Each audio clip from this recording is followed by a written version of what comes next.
As a young girl, Lucy wanted to become a nurse. She loved school and excelled at her studies. Her insatiable thirst for knowledge, world history and all sport, in particular cricket and rugby league, and her love of family, fashion, classical and beautiful music have all been her constant companions throughout her whole life. Unfortunately, nursing slipped from her grasp, but instead from the age of 14, and heartbroken to leave their family, the twins worked alongside one another as cooks in the households of the wealthier. Mum quickly learned the art of cooking, and thereafter her meals became meals to remember. She was a great and natural cook. At age 17, Lucy met and instantly fell in love with the dashing, confident and charming Bill Wells. And to this day, and in her words, from that moment on, no other man could ever really measure up to his standards. They married at 18, and to mirror her mother's life, Lucy and Bill were blessed with a beautiful daughter, June, swiftly followed by their second and third twin girls, Patricia and Elizabeth. These were depression days, no work, no money, no prospects for anyone. So to keep his little family afloat, Dad went droving cattle in the Western Districts, taking him away from his family for months on end. This left Mum to raise her 3 babies alone, but once again the aunts Blanche, Liz and Edith came to the fore. With her never-say-die attitude and true tenacity, all survived. Her character and physical well-being had been sorely tested. For a 21-year-old, Lucy's strength of character and resilience shone through under these most trying of circumstances. These traits have never really left her. She raised her delicate premature babies by wrapping them both in cotton wool and strapping them close to her body for warmth. It was said the delicate one, Elizabeth, may not make it, and that Lucy should concentrate on the stronger twin. Lucy's reply was, "No, if one is strong, then I'll concentrate on the weaker one." This was to begin one of the strongest and most intense bonds between mother and daughters we will ever see. Her twins have returned the care and devotion bestowed upon them 1,000 times over. As well, Mum has given solace and undying love and support to all her children. I know Mum would want me to say this in her words. No mother could be blessed with 2 better daughters than Elizabeth and Patricia, and thanks them from the bottom of her heart for everything they have done to help her make her life the very best it could be. Also, thank you to Sally and her children for taking Nana to their hearts and for their enormous contribution to this wonderful day.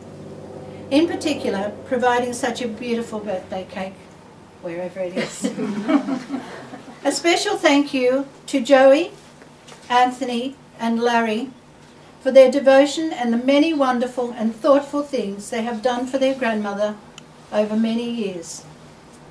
To her great-grandchildren and to Mum's family, who unselfishly visited whenever possible. May I say thank you for everything you have done for her.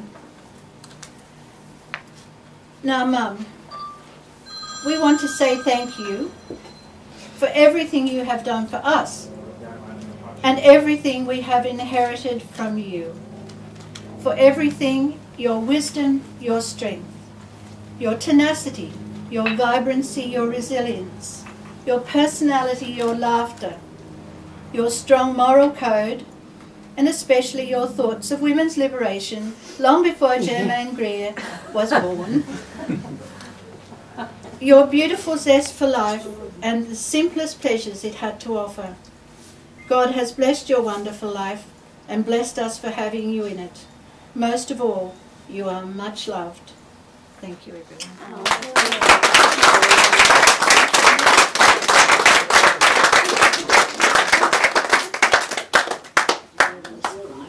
Thanks, Lou. Good. Well done, Lou. So, Nana, we'd like to thank you and Pop for all the love and care you've given all your grandchildren and your great-grandchildren, those are the ones you've known over the years.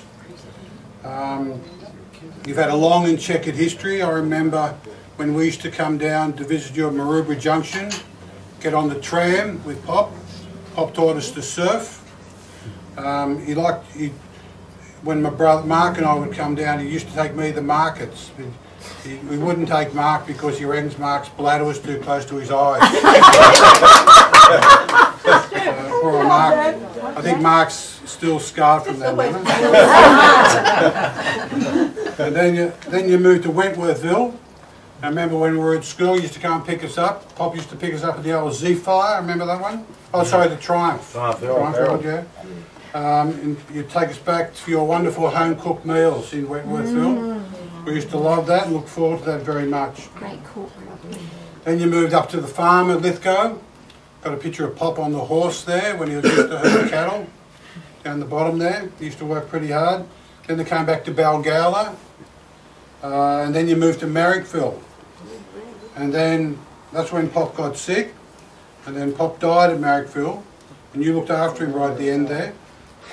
And then you moved to Ryde. And then you went to the Pauline Villa. And then finally you're at Linvale. So you've had more moves than probably Most of it. Yeah. But you always like to travel around, haven't you?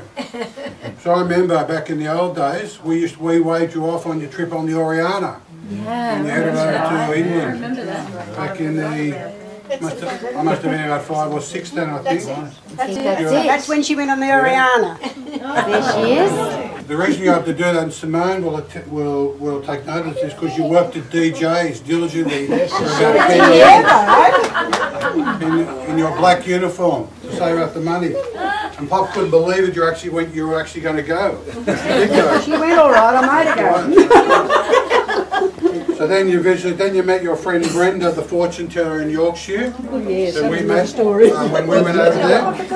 Believe me, you. And then, but going back further, I remember times when Pop used to pick us up before I went to school, and I remember times that we used to pick you up from King George V Hospital. You visited Dr. Knox. I don't know why I remember that, but I do. And then also, Pop used to encourage us to box on, and not only Mark and me, but Glenn and Warwick. I think Boris might have been on that as well. Because Pop was an old boxer from Jimmy Sharman's tents, so we used to put the gloves on us and let us go for it. It was actually quite good because we used to burn up a bit of energy. Mind you, it didn't do Mark much good, obviously.